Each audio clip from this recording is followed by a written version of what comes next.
Hi, in this tutorial I'm going to talk about how to declare and access elements in 2D arrays. So first we will start to talk about how we would declare a 2D array.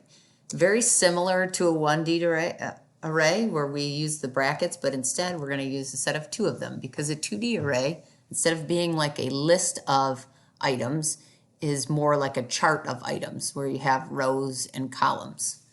So my first 2D array we'll call my ints, and that would be declaring a 2D array. Now, just declaring it doesn't really create it, so we couldn't start to use this. Just like with a 1D array, in order to really use it, you need to give it its size. So I would need to say my ints equals new int, and then in the brackets, I give it a size, let's say 3 by 4. So this would be an array with 3 rows and 4 columns.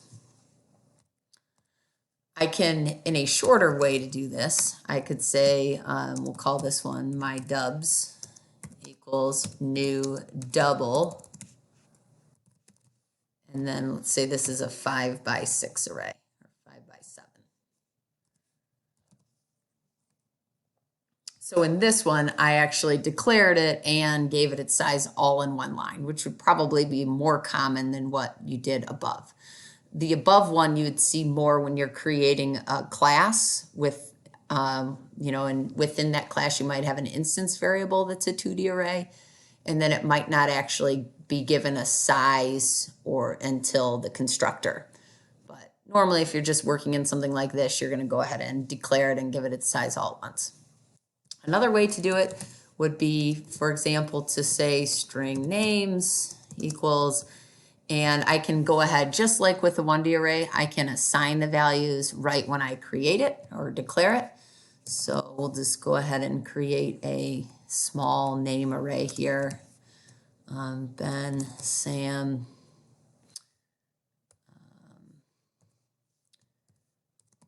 Bob. So notice that when I do a 2D array, I have to put each row in its own kind of set of curly brackets, and then there's surrounding curly brackets for the entire array.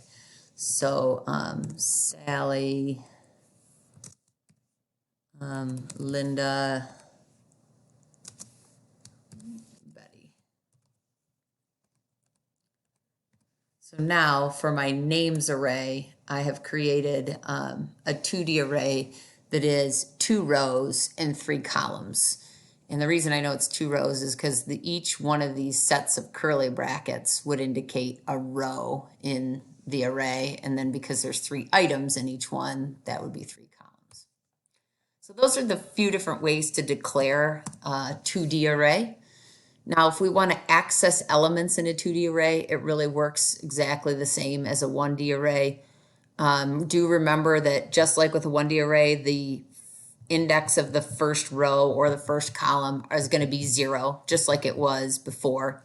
So if I were to say my ints 0, 0, I would be filling the item in the upper left corner of that array at row 0 and column 0. And let's say I put 34 in there.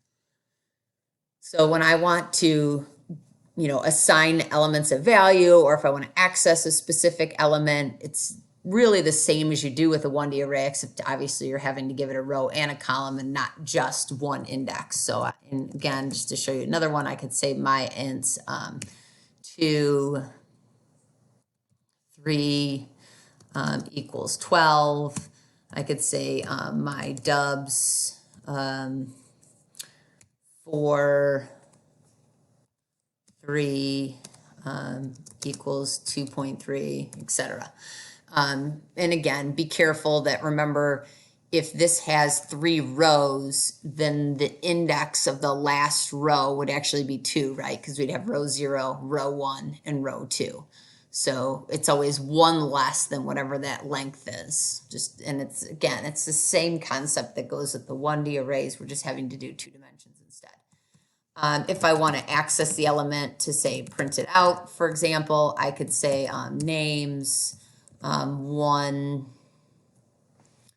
names one bracket 2. So if we think about this in a chart form, we're looking at row 1 and column 2. So this is row 0. So this would be row 1 and column 2. Remember, this would be column 0, 1. And so I'm suspecting that when I go ahead and run this, if I don't have any oddball errors, yeah, that I'm going to get Betty to print out at row 1, column 2. So sometimes when you're working with 2D arrays and trying to traverse through them or work with them, it's nice to almost on a piece of paper write them out in that chart form just so that you can get a good visual of them. But that's just a quick intro on how to declare them and access specific values in those arrays.